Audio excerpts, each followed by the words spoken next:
As you know, we need to make Colorado a more affordable place to live. Greatest state in the country. That's the good news. The bad news is the secret's gotten out and it's driven home prices up. And we have artificial constraints on supply, and we can't fix all of that today, but we are proud to take a bold step forward. I want to thank our elected leaders who are here with us today. We have Representative Iman Judah, Representative Steve Woodrow, Commissioner Tamara Pogue from Summit County, Commissioner Dan Williams from Teller County, Commissioner Kristen Stevens from Larimer County, Commissioner Eva Henry from Adams County, and City Councilman Juan Marcano from the city of Aurora. There are many, many others who are obviously supportive of this. Did I miss any elected officials, by the way? Did I say? I said Amon Judah. Yes, okay. Twice, you deserve it. And ladies and gentlemen, Amon Judah! No.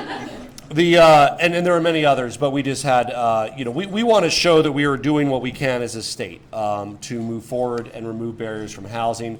There's things that we're able to do to deliver more housing sooner, and that's exactly what today's executive order is all about. It represents a broad coalition of folks that are really dedicated to making Colorado more affordable to live. This action helps address this issue by ensuring that the state piece of this, which is generally state-funded grants and loans for housing projects, is turned around quicker. We're going to get from 240-day turnaround average at DOLA for loans under this executive order to 90-day turnaround. And we're very excited about getting the money out the door sooner. We are also going to make sure that we know that the alternatives that people often feel, no growth or growth at any cost, neither one of those are winning propositions for most Coloradans. What they want to see is smart growth, growth that works, growth that aligns with our values, and fundamentally with livability. And so this coordination between a number of different state agencies that haven't always been involved with housing — we have members of my cabinet here from the Office of Economic Development, the Department of Transportation, Department of Local Affairs, so many different areas of state government — to make sure that we are able to maximize the smart planning and growth around how we maintain the great quality of life in Colorado, meaning that we take into account transit and traffic considerations, water efficiency, open space, all of these aspects that make Colorado a great place to live.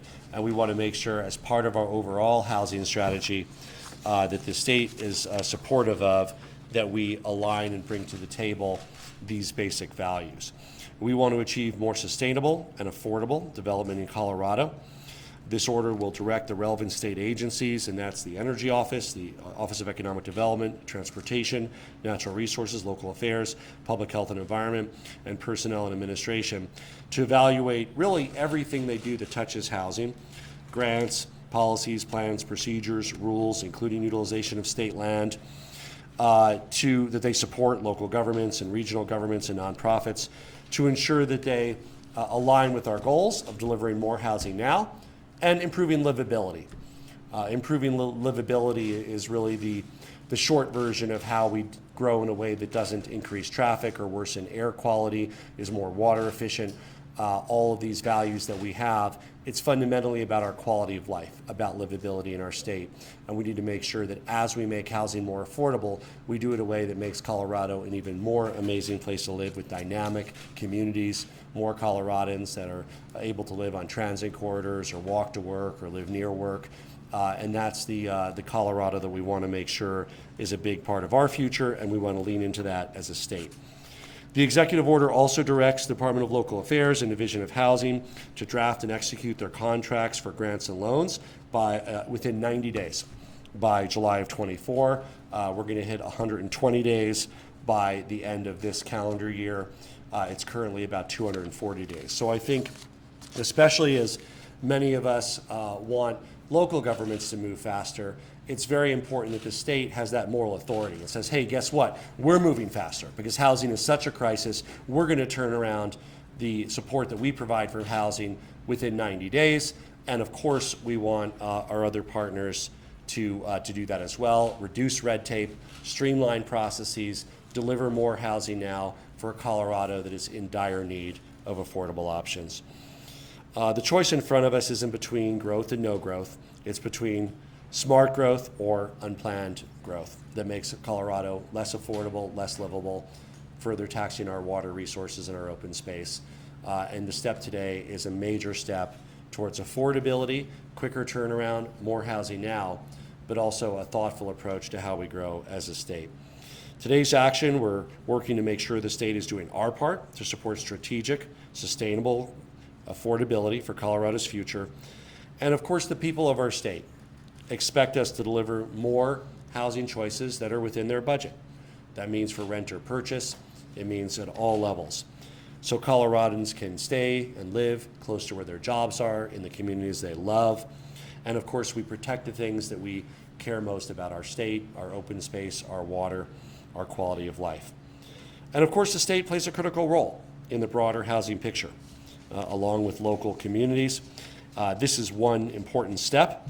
It's also important to know, of course, no executive order alone will solve our housing crisis. But in leaning in, it's important that the state lead by example in streamlining processes, reducing red tape, making sure that the state is not only not a barrier to more housing, but is a partner to delivering more housing options now for the residents of our state. We're going to continue to build on this step. We look forward to working side by side with a variety of stakeholders. Many of them are here. Of course, our partners in the legislature, our partners in local government, to develop solutions that address the very real housing challenges that so many people in our state face every day. I look forward to the work ahead to make sure that Colorado remains the best place to live, to raise a family, to grow a business, and to thrive. In a moment, we will sign the document, but I'm happy to take a couple questions. Mary Ann. How will DOLA reduce the grants time from 240 to 90? Is that more personnel? Is that, Yeah. I mean, how is that going to work? Yeah, so given that this is an executive order, it means that we're going to prioritize our existing resources around meeting these goals that are articulated in this executive order. So, we believe that getting the money out the door to build more housing now should be the top priority. Division of Housing, OEDIT, DOLA, really Department of Housing is in DOLA. OEDIT is a separate agency, but also relevant because of 123, Mary Ann, so it's both. So this is more important than ever before because of 123, additional funds for housing at the state level. We want to make sure that we reduce red tape, streamline the process, and internally focus on getting it out the door to build more housing now as a top operational priority of the agency. I'm still not getting just how DOLA is going to reduce by 150 days. Sure. Its grants. By prioritizing our resources as the top goal of turning this around and getting the money out. Mark? Yep. Your land use bill earlier this year obviously failed in the state legislature. Is this an executive action to basically accomplish the same thing without the zoning? And would you ever try and take the zoning issue over again? Well, certainly the efforts around land use reform are continuing. I think that there's a much stronger statewide discussion about all the barriers to housing that exist at the local level, at the state level, at the private level. And I think it's important for the state to lead by example. If we want to be part of the conversations about how to remove barriers to housing at the local level, we should show that the state is doing everything that we can to get money out quickly and to align housing with our livability goals, reducing traffic, water conservation, and others. The goal, though, of that land use bill was to increase affordability, to increase affordable housing, things like that. And now this is an executive action to try and accomplish the same thing. Do you think that it would have been better to accomplish it through the legislature? Well, this piece really addresses the state role. And again, there's a lot of ongoing efforts. Looking forward to continuing to work with Representative Woodrow, Representative Judah, many other champions. But I think in all of those, it's very important that the state do two things. One is lead by example. If we're asking local governments to turn around applications quicker and build more housing, we should make sure that the state is in fact leading and meets that 90-day turnaround for projects that we support. And we want others to move faster too. We also want to make sure, just as that in an jurisdictional way, we look at transit and traffic, water utilization, open space as important values that inform the use of state resources, which is part of the overall housing solution. Of course, the state tends to fund projects that include affordable housing with a capital A component, whether that's 100% or mixed use. And that's the piece that the state touches. There's also, of course, a strong need for market housing at all levels, especially entry level in many parts of our state. So when you say entry level, it refers to first-time home buyers? Yes, I would say that. What has often, well, now we're again, our executive order is focused on the more affordable side, but certainly what often has not allowed to be built and doesn't exist in our state is housing that is on the more affordable end. Let's say 200, 300,000 rather than 500, 600,000. So there's a need for housing across the board, but there's a particular need for home ownership entry level, as well as, of course, for more units that people can afford to rent who aren't yet ready to purchase. Governor, given the scope of the problem here, put this executive order in context for me. How much you think? This executive order is doing everything that the state can do with existing authority to turn around more housing quicker for addressing the housing crisis that so many residents of our state face. Getting money out the door significantly quicker, and in housing, time is money. It simply adds to cost when there are delays, and that whether that's at both the local level and the state level. We are, through this, going to commit to dedicate our resources and our laser-like focus to turn around money and applications and grants fast, and then secondly, to align them to how we grow, meaning maximizing the number of units, maximizing livability, and the various factors that contribute to livability for the residents of our state. How will you evaluate the success of this executive? So part of it is the reporting to us by the end of the year. So we'll look forward to, first of all, we want to make sure our agencies meet the goals that are committed to in terms of reducing red tape, streamlining processes, and getting the loans and grants out. But we also very much look forward to, I think for the first time ever in Colorado history, really looking at how each of our agencies that are adjacent to housing impact housing. Those reports will be delivered by the end of December, and then taking a thoughtful next step about how we can further streamline the process for all of the various aspects of the state involvement with housing. So I want to digest a little bit the message. I'm sorry, my second language is English. Probably you mentioned that, but I want just more clarification. Yes. So how just a single number mortal person out there can Yes. digest this message? So Sure. what are the benefits Yeah. that I can put in my title to people out there to let it out? Yes. Are you with Telemundo, or who are you with? The best one. With which one? The best one. Okay, the best one? Do you want me to answer in Spanish? You can Or try to answer in Spanish? Okay.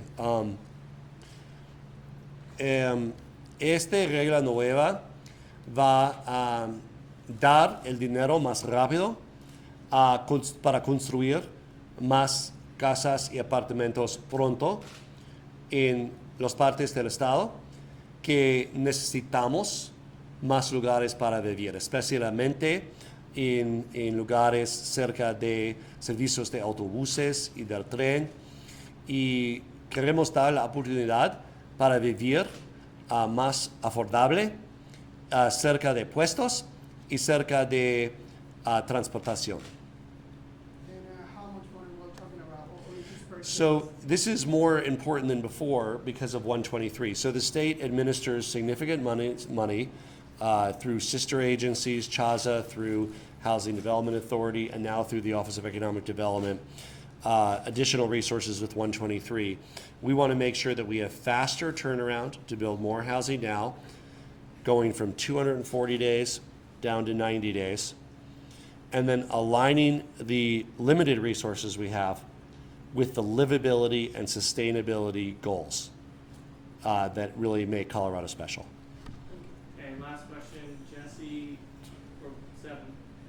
Can you just explain a little bit more about how it's going to prioritize these affordable units and first-time home buyers versus just housing across the board as they come in? The state piece is more focused on the housing that we support, which tend to be units that have an affordability component. So sometimes it's 100% affordability, sometimes it's 20% with inclusionary zoning.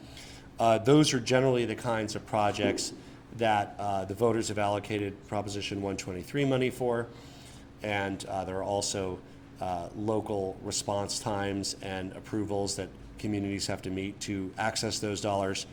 And we want to align other state dollars towards these same goals. So again, there's a need for housing at many levels.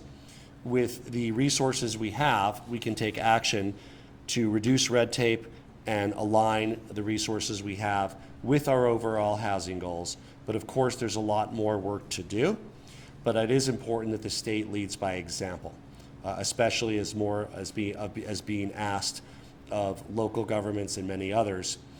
We want to make sure that the state has already broken down barriers to housing, reduced red tape, turned around funds quicker, and aligned housing with thoughtful, smart growth goals that improve livability and sustainability. Thank you to everybody. We are now going to sign the executive order.